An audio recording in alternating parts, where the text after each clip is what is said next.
Hey everybody, Tulip666 here.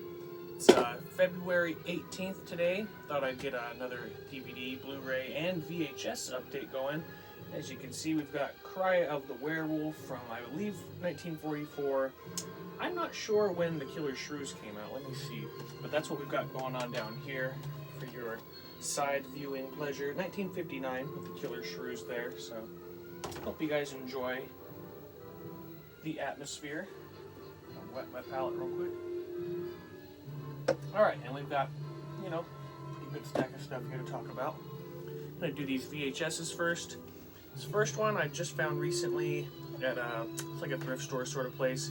We go there a lot to get my wife like all sorts of geodes and all sorts of like archaeological stuff like that, and stuff for Wicca practice. All sorts of like witchcraft sort of stuff. But this one here is Frenzy, Alfred Hitchcock movie. Pretty sick find. I actually found this on DVD, but I haven't watched it quite yet, so pretty cool to check that out. Figured I'd enter it as I'm going to watch the DVD version of it soon. And the other VHS I found, not terribly like something that I sought out, obviously. I wish I could find this on DVD. I wonder if that exists. But I've heard about this movie for a long time, never seen the whole thing. It's the Crater Lake Monster. There was this tape I had when I was a kid. I think it was called Fantastic Dinosaurs of the Movies. And one of the movies that documentary like sort of covered was the Crater Lake Monster. It was pretty fun. It looked like a lot of fun. So hoping that I can at least watch this or get a DVD of that soon. Okay. Got some more movies here, moving on to some DVDs. This one's not necessarily a horror film, much more of like a sci-fi action sort of thing. It's No Escape. This was pretty fun, honestly, not too bad. I had a good enough time with it. Not really like my cup of tea, just like a random little acquisition, pawn shop, whatever the fuck.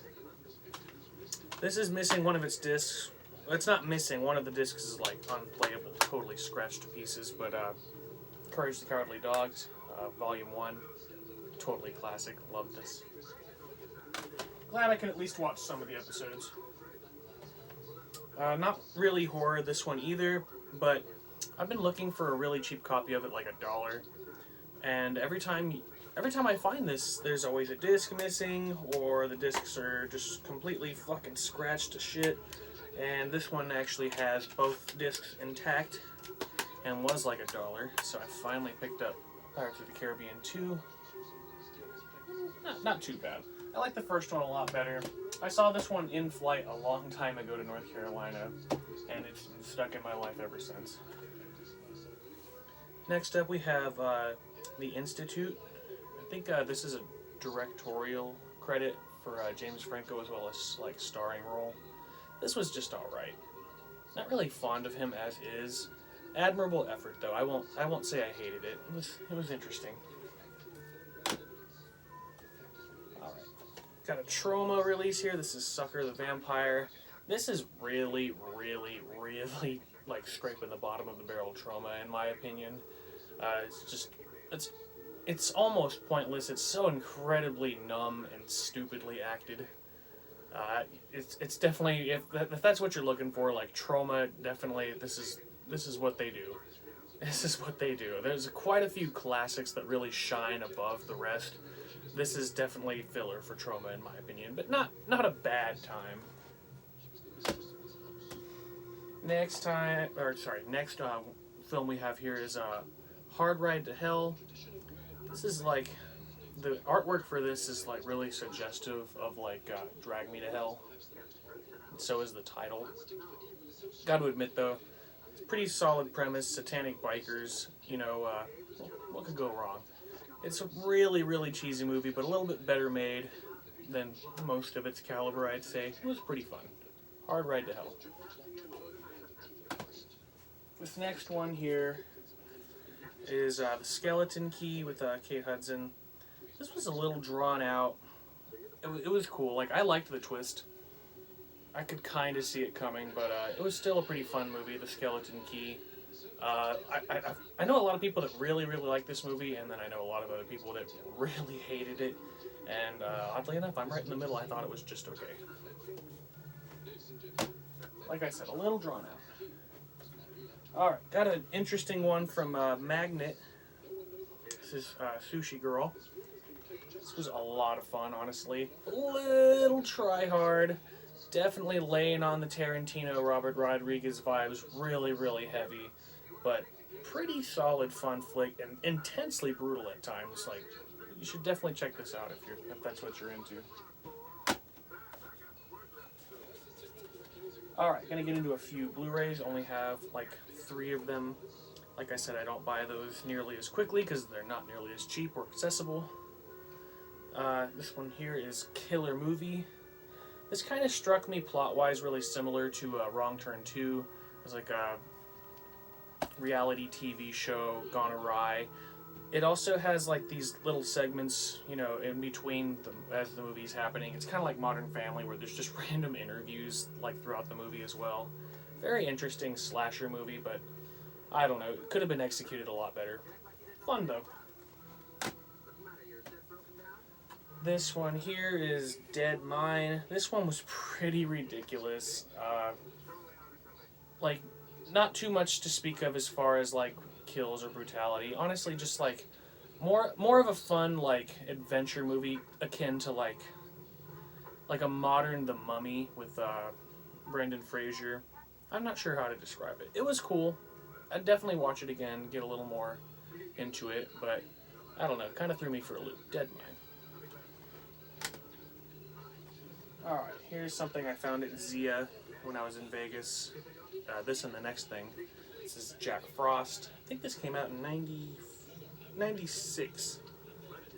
This is something that haunted my childhood for sure. Going to the grocery store as a kid and seeing this in the video rental section. Never wanted to watch this as a kid.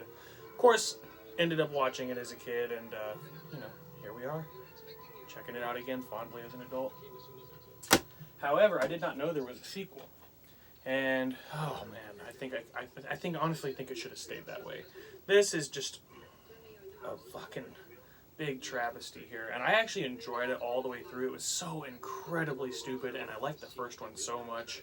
But Jack Frost 2, oh my goodness, this was a total travesty. Like, I can't imagine too many people have sat through this all the way. It's just so incredibly ridiculous in comparison to the first one, and the first one is already very ridiculous. Okay. Next one here is The Abyss. This is a pretty solid film. I feel like it could have been wrapped up a little bit better. Honestly, movies that just have these feel-good endings, like, they just don't sit well with me. Especially when it's supposed to be, like, partially horror. I don't know. It was really, really good. Obviously very well made, just not the direction that I kind of wanted to go. Alright. Next up here, this is another thing that Nicolas Cage has been in that I actually really like, even though I'm not typically too fond of him. This is Mandy. This movie is pretty goddamn insane. It's insanely gory. It's pretty hard to watch for, you know, a multitude of reasons. It's just psychological battering for sure. This is a pretty damn solid flick. If you haven't checked out Mandy, you should definitely check it out.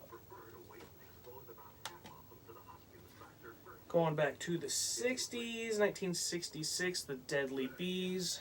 This is a pretty fun flick, super cheesy effects.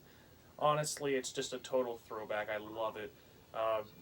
This is like watching the Brady Bunch, but with like killer bees. It's so fun. It's so cliche of the 60s.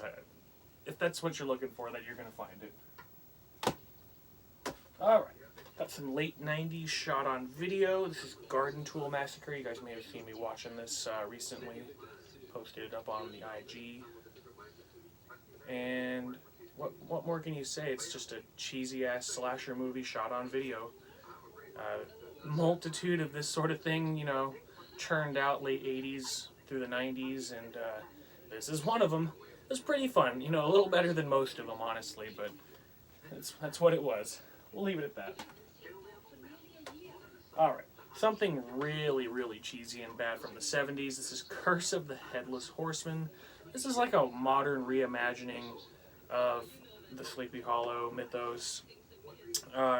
it has hippies and acid and just a really beat up soundtrack and print. It's really out of left field.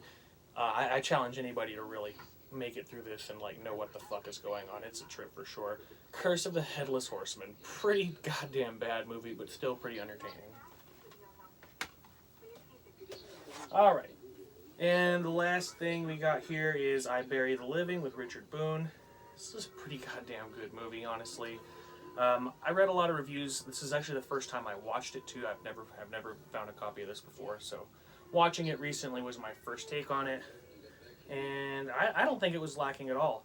I think it could be, you know, understood as being a little bit dry here and there, but I feel like that's what these movies were more out to do.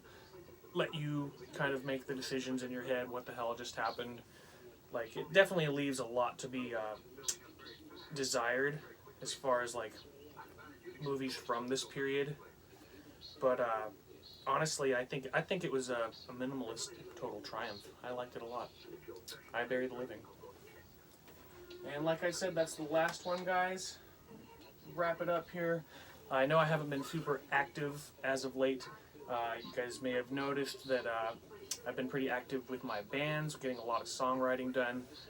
March through April, we've got a lot of recording dates with all 3 of my bands lined up, so it's going to be really busy. Hopefully by the end of April, like I've been saying, we'll be able to get back to being a little more frequent on this channel, me and my wife. And that's about it, guys. Like, I'll let you know as more news develops for the band. We'll try and fit some more videos in besides updates before April, making it a little more regular. But other than that, I hope everybody's well. Go watch some horror movies, and take care, everybody. I'm going to wrap this up. See you guys.